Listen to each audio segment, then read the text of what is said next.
Hello, my friends, and welcome to episode 219 of the Kiss Army Nation podcast. I'm your host, Pasquale Vari. Claudio's on vacation, so he couldn't make this recording, but he will be back after October 8th. Now, before I started this podcast, I did something called Kiss Army Nation TV. It's basically a series of videos chronicling my KISStoric adventures from 2013 to 2020. So, as I mentioned in an earlier episode, I've been taking like 1-minute snippets from these videos and putting them up on TikTok. Well, I came across a video where I interviewed our next guest at a New Jersey KISS Expo, and that brought back some amazing memories. And I thought we need to have her on the show to catch up after all these years. So, Kiss Army Nation, let's catch up with my good friend, Lori Birnbaum. After all these years, welcome to the show, my friend. What took you so long, Pask? How are you? Good. Oh man, we're all busy in the Kiss Army, eh? And time just flies. No. Yeah. Yeah, it does. It does. So I want to get started. Usually in our fan profiles, we like to start at the beginning, but this time I want to start at the end of the road. So what is KISS about for you now that they have reached the end of the road? Is the magic still there for you? That's a really good question. I'd say yes. Excuse me. They will never leave my heart, and they will never leave my wallet. The magic has maybe diminished some because obviously they're not around. So we have to rely on some of these expos that they're making appearances at, or Paul going to Wentworth. But of course, with him, you've got to buy something to have even a hello with him. But it's still there. And I think it's good that product is still being put out. Obviously, we have all these anniversary releases, so it keeps them foremost in our minds. Mm-hmm. I've always said that for me, KISS has been more about the fans than it is about KISS. And a lot of the guests that we've been getting on this show, for me, it's like a walk down memory lane, and yourself included. I'm not sure where KISS is going in the future with Pop House. I'm not even sure the direction they're going is something that's for me.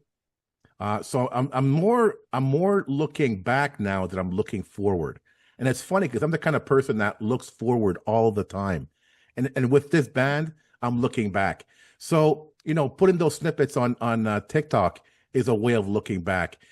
Finding guests like yourself that I haven't talked to in years is a way of looking back and remembering, all the incredible memories that this band has brought me. So speaking of which, well, where do you see the KISS brand going from here on in? And are you happy with the direction? Hopefully they continue through eternity, but I don't see that happening.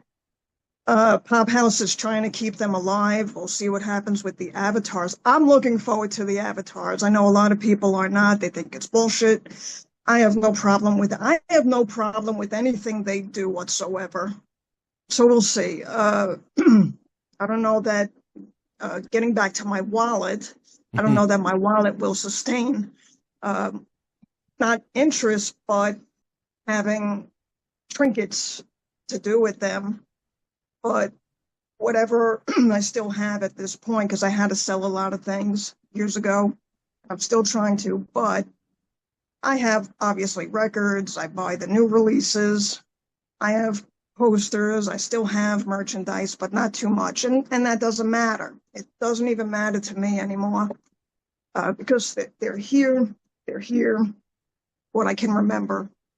So you mentioned selling your collection. Are you doing it out of necessity, or in the sense that now that KISS has ended their tour, it's like, I think it's time now to sell. Is that where you're at? No, actually, I know you're getting rid of a lot of stuff. I don't know your reason for it.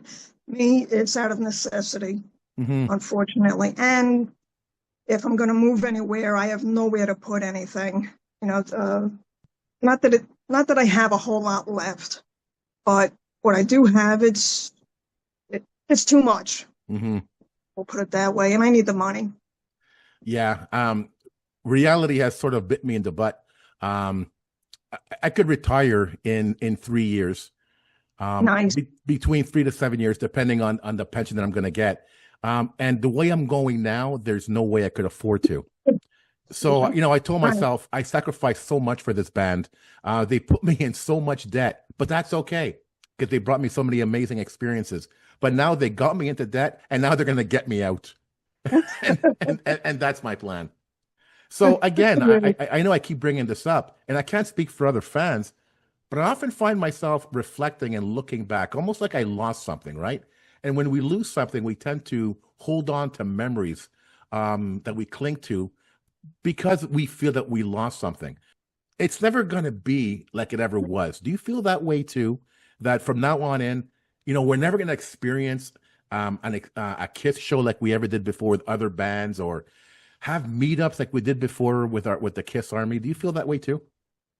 I felt that way for quite a while anyway. Mm-hmm. I miss them. I'm sorry that I'm not sorry that they had to retire. They had to retire Yeah. sometime.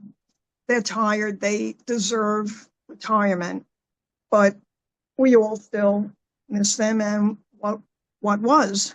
How can we not? It's the fabric of our lives. They brought us such joy. Mm-hmm. Uh, they helped us mentally.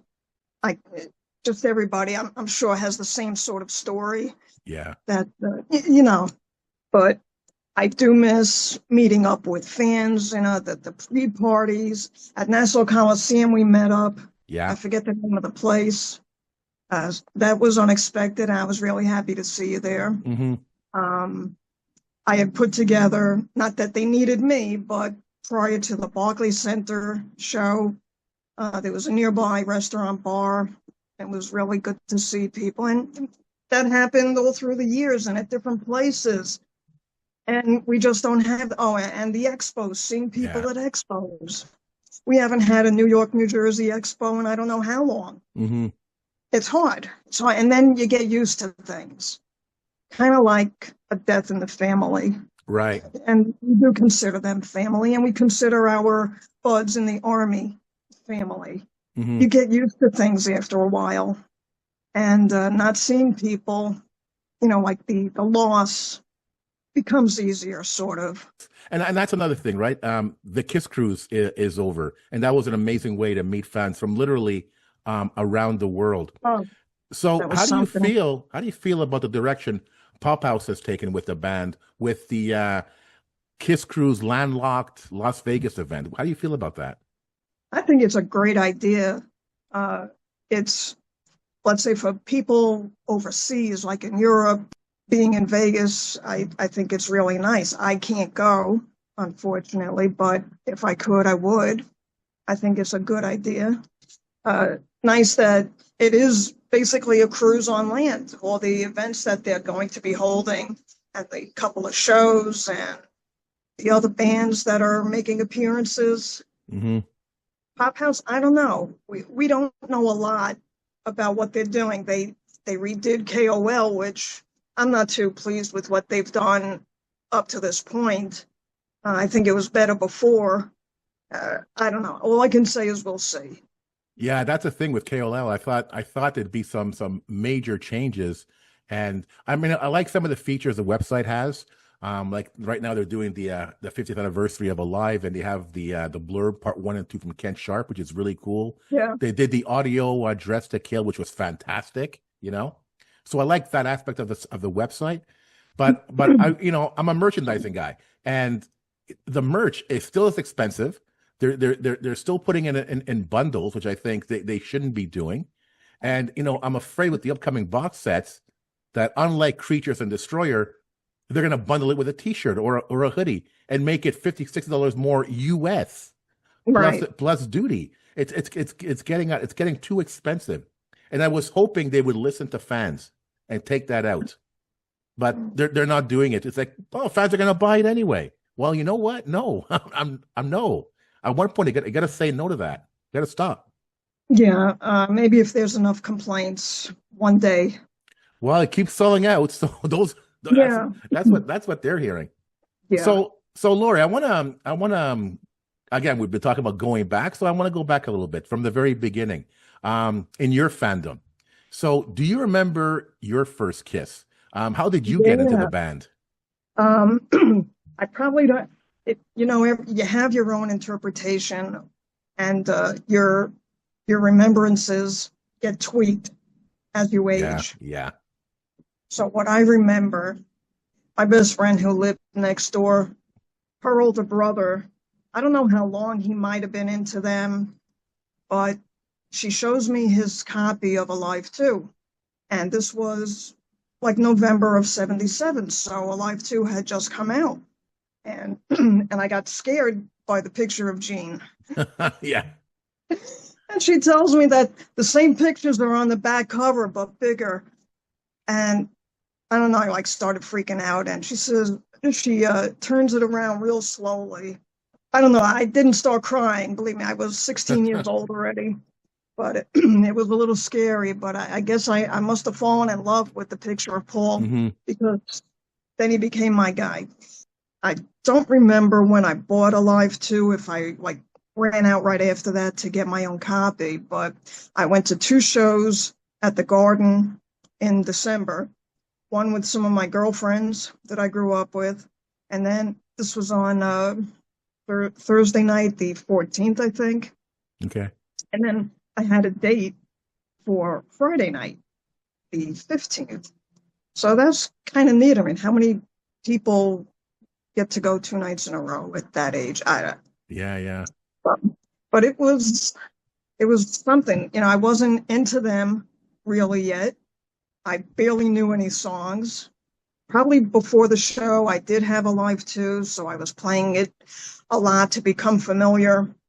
So it was neat. And for some reason, and what's weird is I have my stubs and I look up the old seating chart for Madison Square Garden because they've redone it over the years. Hmm. And from my stubs, where my seats were, it was kind of impossible for this to happen that I'm going to tell you now. Okay. So I don't remember which night it was. And it happens that I was in on the first night, well, whichever night it was, but I was in sort of the same section, but one below the other. You know what I mean? Hmm. Okay. So for some reason, I remember seeing Ace and Paul going backstage, standing at a mirror and Oh, reapplying wow. lipstick. I don't know if it's true, and maybe it didn't even happen in 77, but I think it did. You know what? I hear you. My first show was Dynasty in '79, and I could swear they played Charisma. And I see it in my head. I see Gene singing Charisma on stage. It never happened. It never happened. It's like the way we reconstruct our memories, you know? Right. It never happened. So I totally understand what you're saying. So I find it interesting. Your first album was a live album, right? So tell us about, what was it like listening to them as a studio album? What was that experience like after having listened to the live album Um, and then seeing them live? After getting Alive 2, I was going forward and getting each of the subsequent releases. But at the same time, I was filling in the back catalog. Hmm. I didn't listen to the older stuff as much. And to this day, I don't, I don't know the words to all of the early songs. But anyways, getting back to your question, what did I think of studio stuff? Not really any different. You get used to hearing the cheers Yeah. and everything on a live album, but of course you go to a studio album and it's just listening to them. As I would hear, like, sure knows something, Hmm. and Paul's voice, he goes into, I don't know, like a different octave or something, and I would picture that in my mind. I would sometimes picture them being in the studio, standing at the mic, and I could kind of see him singing that. Yeah. That doesn't really answer your question, but I enjoyed them all the same. No, I see what you're saying because for me, listening to music is an experience, and that's why I love vinyl so much, right? You have that cover in your hands, the artwork in your hands. You know, when I listened to Destroyer as a kid, seeing that devastated city with the members in the front of it, my imagination just went crazy, you know. And Right? this is basically what you're saying. In a sense, when you listen to the studio records, you're seeing them playing it live, not in front of Yeah, a crowd, but in a studio. I think yeah, that's really cool. I think that's really cool. yeah, So, yeah. you know, you mentioned your first Kiss experience, Kiss concert experience. What would you say was your most memorable overall Kiss experience? It could be a concert, expo, cruise, whatever you like. I can't tell you how difficult this was for me because I've had a lot of experiences. I've been very lucky in my life, not my whole life, from I'd say 78, I don't know, till maybe a few years ago, whatever. I've had many personal experiences, and I don't mean anything sexual. Yeah, I just, yeah. I've just been lucky to be in a little bit, uh, like something that has stood out that took place. This definitely did take place. 78, one of my cousins, a friend of hers, had Jean's home phone number here in New York and gave it to my cousin, who then told me. I don't know why that took place the way it did, but and my cousin says to me, don't call him. What am I going to do? So of course I called him. At the time, I was working part-time at Burger King. This is in high school.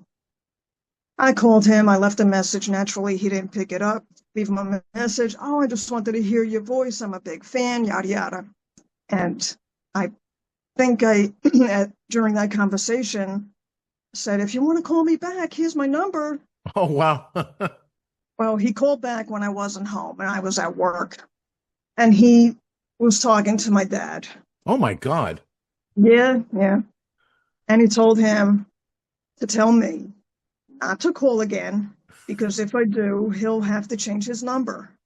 Well, I had to call back again. I said, I just wanted to hear your voice. I wasn't going to take advantage. But if you do want to call me, I'm going to be at work at Burger King, and here was the number.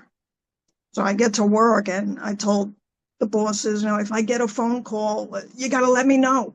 It's very important. But he didn't. So that was the big one. Wow. There's been meet and greets before we started paying for them. Backstage at Radio City, backstage Jones Beach, meet and greet Jones Beach in 2003 and 2004. 2004 being the infamous picture. Yeah. What else? I was lucky to have made a friend with Robert Conti around 98, I guess it was, or 99. I met him at the expo in, I think it was 97. We became friendly. We actually ended up getting into a little business together. We were going, excuse me, do some projects. If you recall the originals poster, they were from, all the pictures of them were from 74 and had the red flame background. Yeah. Yeah. We did that together. We were going to do what became KISS the early years with Wearing Abbott. We were going to do that. We were going to do something with Lydia, which became her book, and I forget who she put that out with. What else? I've been lucky to have a lot of my pictures published. Robert put my Ace Frehley picture into the official 99 calendar. I've got a ton of pictures in the KISS Spain book, KISS Destroys Madison Square Garden. And Loretta Carr, been very lucky to have met her, and she's used a few of my pictures in Eric Carr projects. Loretta Caravello, excuse me. Yeah, so a lot of memorable moments in that way. Nice. Yeah, I bought some of those blankets from you. Well, all the pictures you took, or they look fantastic. Whenever I have a party, I hang them up. It looks amazing. It really does. I bet. So Thank you. clearly you've done so much. But was there an event that you missed that you wish you attended? The first cruise when I was turning 50. Like, geez, that would be some great way to celebrate. I was working at a bank at the time. I didn't really know anybody that was going then, so I missed it, unfortunately. That's probably my biggest regret. That's interesting because it just brings me back to the Las Vegas event. People are sort of freaking out that it didn't sell out yet, and it might not even sell out. But if people remember, Kiss Cruise 1 didn't sell out either. Oh, is that right? They didn't sell out. I remember. You know, listen, Kiss Cruise 1 was so new to everybody, including the band. Right, People didn't know what to right. expect, you know. But yeah, that is a big one to miss. I was so lucky that ended up going. I mean, that was for me the best cruise because you Huh, didn't know what was going on. Everybody was so new and meeting fans from around the world for the first time. You know, right. Kiss doing their thing there for the first time. The only thing I didn't like was that on the last day, we went to shore, and I remember the band left. So on the last day of the cruise, the band wasn't even there. Oh, gee. Yeah, yeah, and I remember them saying, "I don't know if we're gonna do this again," kind of thing. And hey, 11 cruises later, they were still doing it. Just a fantastic experience. Wow. So Must we have been were a ball. oh my God, incredible, incredible. So we were talking about collecting before. So you sold a lot of your stuff, but at one point, did you consider yourself an avid collector? That's hard. I bought a lot of the Spencer stuff, but it had gotten to a point maybe around the turn of the century that I didn't need everything. And I never did buy everything that came out. But I mean that I didn't need to have all four pieces of something that came out, like all Hmm. four of the bears or like that. Like you have full sets that you're selling. Yeah. So I had started only buying Paul since he was my favorite. And even at that, not everything that came out. So I'd have to say it's maybe 20 years or something. Okay. Then, but I figured also I have thousands, literally thousands of pictures that I've taken over the years that I can look back on. So, and they're really my only remembrance of the shows. I don't remember the shows all that well, Hmm.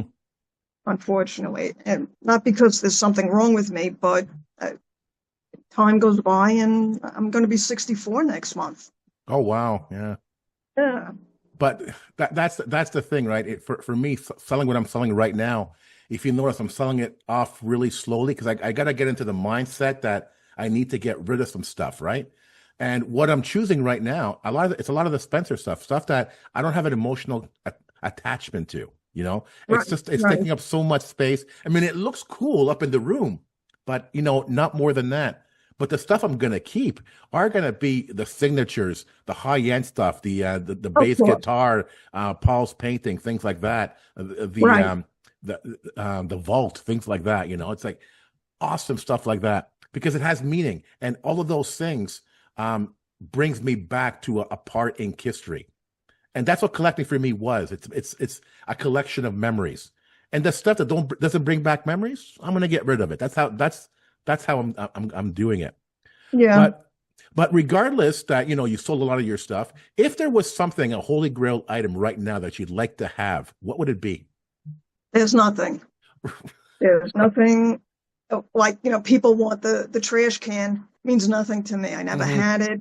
I never got it to sell because I needed the money, and God knows it's always been worth a lot of money. There's nothing I can think of. I have a lot of autographs, not a lot of posters, a few posters maybe. I have all of the solo albums, the original solo albums Hmm. signed. I have a few other albums signed. I have a lot of 8 by 10s signed. My famous photo, Yeah. it's from 2004. That is signed, as is 2003. I don't know. When you mention that, a must have, I can't think of anything.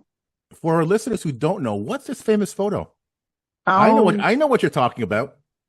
I think in 2003 backstage, when I saw, now I've met Paul I don't know, more than just a handful of times. I think in '03 I touched his chest, and so I say I felt the fur. And when we took the picture, he put his arms over me and he was holding my hands. I didn't know who was holding my hands. I thought maybe it was Paul holding one and Peter holding the other. It's just weird how I remember things. And in either '03 or '04, I had put my left hand on someone's butt, which was wet like a sponge. I thought I thought it was Jean, but I don't know because when I see the picture, Jean was not next to me. Yeah. But anyways, in '04, Paul once again put his hands in front of me, and we can leave it at that. All right. So moving along, we have discussion panels on the show, and we have discussed various topics. So I want to get your take on some of the topics that we've talked about on our discussion panels. So, for example, we recently did an episode called Close Encounters, and you touched on this just right now, actually, where we discussed our interactions with members of the band. So tell us about your most memorable encounter with a member of KISS. And that's so tough. Jean, in '78, it wasn't an encounter, but this whole phone call and messaging was very memorable. Something else that was pretty cool. A girl I used to work with in '96, a friend of hers was a realtor who this other girl, the realtor, she was in a rug store, like a rug remnant store, and she was looking at pieces, and there was Paul. And they struck up a conversation, and this is when Paul was trying to sell his apartment on 3rd Avenue. So he was selling like all the contents of the apartment. So she had told her friend, the girl that I used to work with, and maybe I'd be interested in getting something. I couldn't get his bed. That would have been something. I'll try to make this a long story short. There wasn't much that I'd be able to get. Where I was living was a small apartment that had room for nothing. I was given Pam's number because Paul wasn't around. And this was like between June and July of '97, and they had just come back from Europe, the reunion tour. I spoke to Pam on the phone, and through some talks, I was to buy his stereo speakers. I was never familiar with the brand. Maybe somebody is. I sent you a picture of that KRK speakers, and knowing Paul, they're going to be very good speakers. Okay. So at the time, initially, like $1,000 for the pair. Then through a couple of more discussions, she said, you know what, just 400. So I went to the bank, and I worked not all that far from the apartment, walked over there, doorman building. I go upstairs, and she greets me in a towel. I'm coming from work, so I'm dressed, and she's in a towel because she was going to some event. So we hung out. We didn't hang out. I was there a little bit. She showed me some things. She showed me, oh, here's the apartment, very nice, and here's the speakers. Okay. Oh, I showed her I had a picture of Paul and myself in my wallet. Mm-hmm. Oh, that's so great. I didn't even think about the speakers being heavy or what. I had to take a cab home. And all right, so that's a pretty memorable encounter. Anything else is wow, peanuts? That's crazy. Nice. Yeah. Okay, so we did another fun episode called A Starter Kit for KISS Fans. So we asked the questions, what 5 songs would we choose to get a new fan into the band? So what would your 5 songs be? This was really tough. Obviously, it's subjective. I was thinking, well, should it be like one song from each decade? Wow. I don't think it's a fair representation because of progression and change in music and how they would write. I mean, look, 80s became very pop, 90s grunge. What I came up with, 100,000 Years, Love Gun, Young and Wasted, I Will Be There, and Modern Day Delilah. Nice, nice. Um, I'm a big fan of Monster. I do like Sonic Boom, but not as much. And I think these later records do hark back, not maybe not to early 70s to their beginnings, but maybe circa Love Gone era ish. Hmm. I, Hmm. I just think that they're really good, and I love Freak. I sort of did the same thing with my five songs. I wanted more later representations because that is the band right now. Working with Mm, students, their old songs to them is like ancient history. yeah. It has to sound modern. And for me, I like Sonic Boom because it's modern sounding, but at the same time it brings you back to their earlier stuff. I feel like it manages to do that. So that I think that would be a great album to introduce new fans to the band. So another interesting topic we covered, Paul Stanley versus the greatest frontman. So how do you think Paul stacks up to other legendary frontmen like Robert Plant or Freddie Mercury? Robert Plant is probably the best there is. Uh, his his vocal range, I think, is unmatchable. Well, of course, Freddie had a fantastic range, and he was a great frontman, a great performer. I think Paul, he certainly ranks right up there. I don't think you can necessarily, put one behind the other. He Paul had a great command of the audience, and and he would, all right, you people this way, you Yeah. people that way. Um, who else did that? And anybody that does it to look how many bands and artists are doing today what Kiss did. Hmm. Where else could it have come from? Anyway, uh, he's right up there. He just one of the best. Yeah, oftentimes when you see a concert, it's the music that connects with the fans. But what Paul did, it was like he connected personally with the fans. That's what made it so special. Right.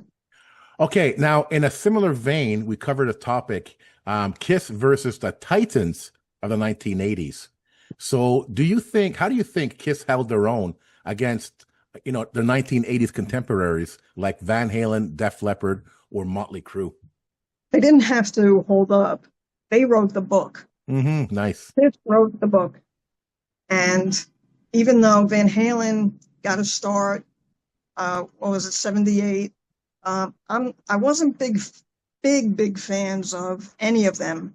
So I don't know a whole lot. I know VH was like 78-ish, Yeah. but I can't speak too much as to what they did. I don't know. But David Lee Roth, naturally, great frontman, performer, crew. That's a page right out of the Kiss book. We know that. And Def Leppard, um, I like them a lot. I didn't see them very much.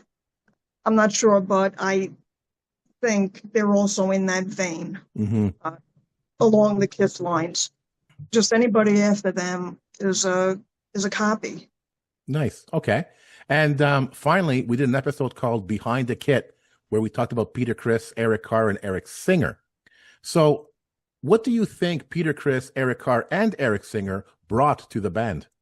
Peter being the original, kicking everything off. He had a great swagger. He had a great voice, and he fit in perfectly to what they were doing at the time. Hmm. I enjoyed listening to him and playing air drums. I think Eric Carr, to me, Eric, he was powerful. He was thunderous. I feel like it was a great fit. Maybe better. Maybe if he was, well, he could have been around to be an original drummer, but he wasn't there to try out. Hmm. He was just perfect. Eric Singer, I just have a little beef with him, which is stupid, but so because of that, he's not my favorite.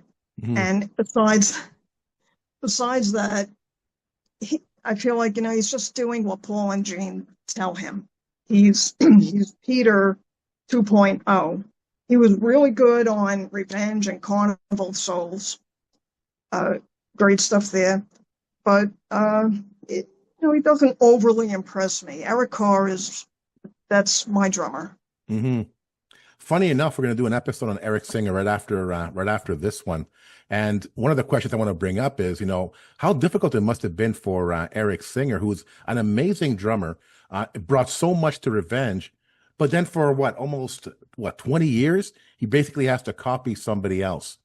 He never had an opportunity to evolve as a drummer because he was emulating another.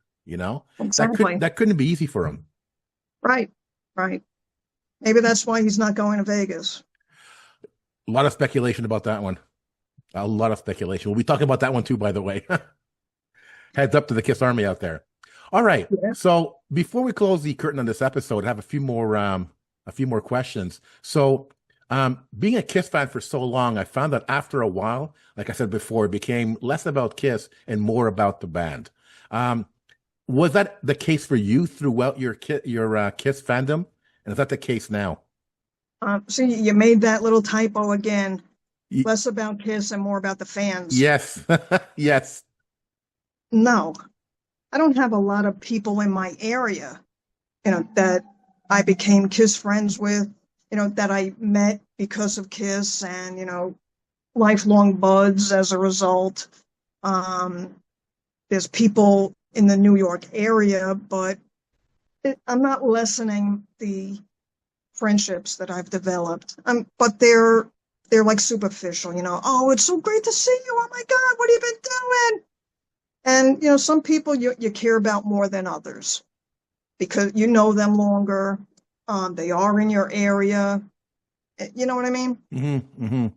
But it hasn't. And I do, like I said, I miss them, and I love seeing everybody at the pre-parties and the expos, at the cruises, meeting new people. But as time goes by, it becomes, like I said, like a death. It lessens. It doesn't mean as much. Yeah, I understand. I understand. It's funny. It's interesting what you said. When you meet the fans at an event, it's like, oh my God, so good to see you, and you're KISS fans. So we always have something in common. There's always something to talk about. But Yes. what happens if you see that person outside of the KISS context? Is that connection still there, right? And Yeah. I met some really good friends through KISS, and we're still friends today. But then I met a lot of people, through KISS that we became friends outside of KISS, but didn't quite work out because we had nothing in common besides the band, Yeah. you know? Right.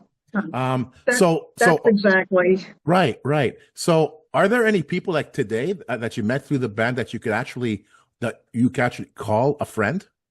Yeah, I'd say Karen Brown. Hmm. I mean, she's been pretty busy, so I haven't spoken to her in a couple of months, but we had become pretty close. Uh, Like you said, not well, many, right? there isn't a lot, and she lives in Maryland, and I'm in Brooklyn, New York. Right. I don't know. It's tough.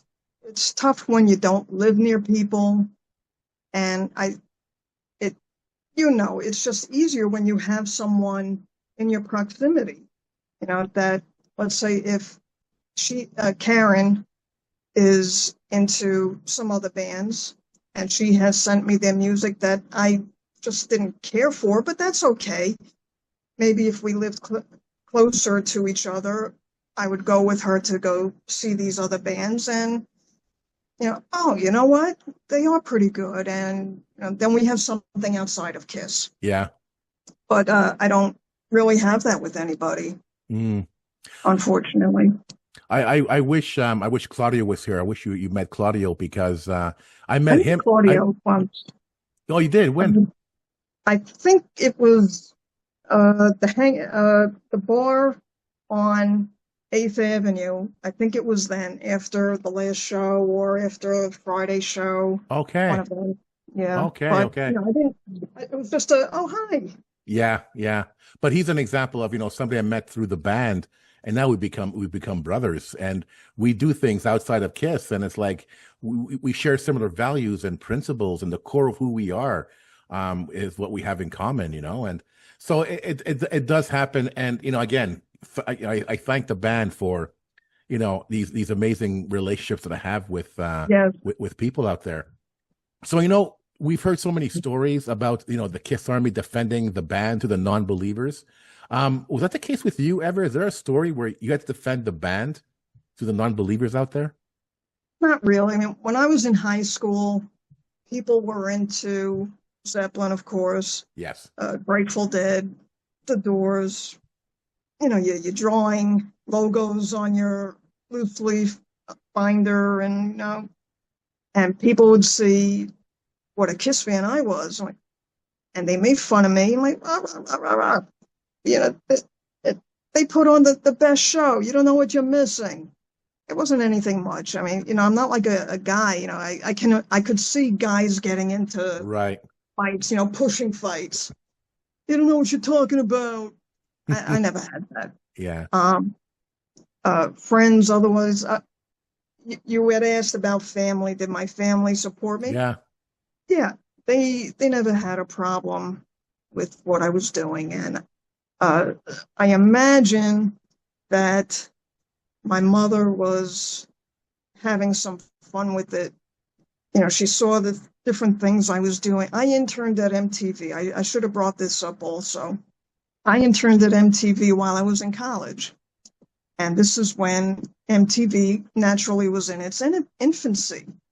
So it started in 81. I interned there in the fall of 82 and the spring of 83. And I had become, in the second term in 83, I lose track of time, I became friends with J.J. Jackson, who, he's no longer with us. Mm-hmm. Anyway, so I would talk to him personally. We had each other's phone number, and we were very, very friendly. And he had left tickets for me at the office for the Radio City show, and also backstage passes. Probably more so because he couldn't go to that show. He had to go to Hawaii for the Pretenders. And so he leaves this letter, and he tells me to give it to Paul. And I actually read it.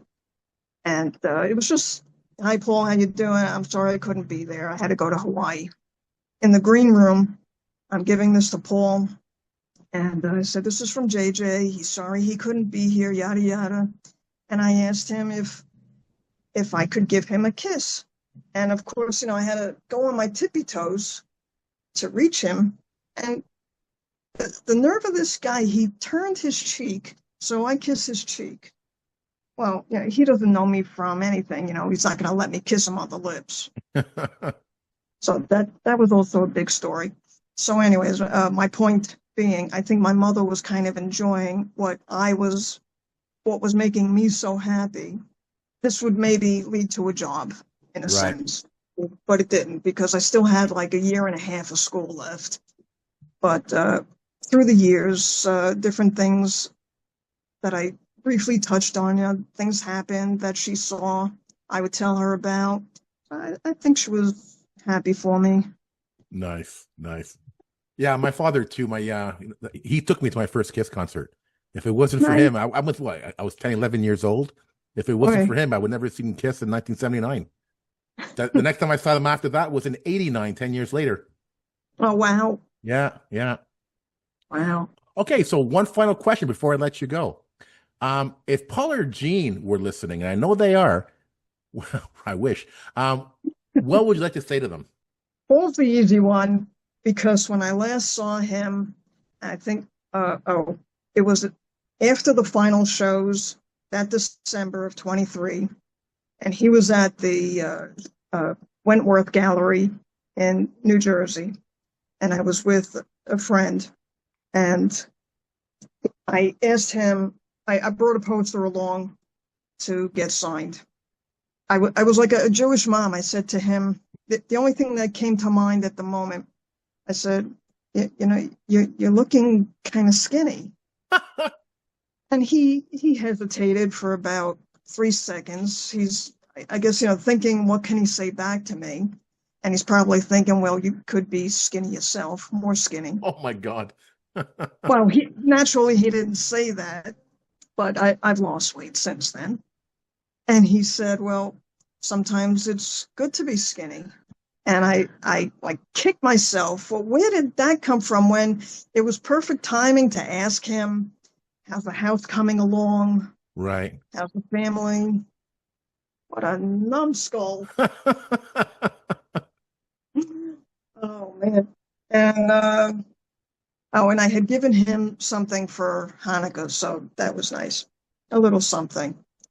Jean, there's been a couple of appearances, basically. Why, Jean, does everything have to be so expensive when it comes to his appearances? Yeah. I would love to go see him in October. He's going to be here in New Jersey. And I don't really need anything signed by him.